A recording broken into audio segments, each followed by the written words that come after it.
तुझ्या दारी दावी पांडुरंगी तळ उन्मादाचा मळ झाकवेना विठ्ठलाची आस वाढावी सरळ विषाचे गरळ टाकवेना जगण्याचे देवा लाभ ऐसे बळ दुर्गुणाचा वळ पाहावेना ऐसे लाभ भान देगा देवा दान चरणात ध्यान राहू देगा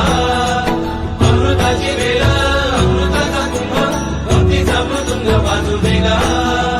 विठू तुझ्या दारी भेटला श्रीरंग मन श्री ए श्री पिल्लू रगडन इकला बघा माऊ गाथा माझी गाथा बप्पा कला बप्पा बप्पा कला गाथा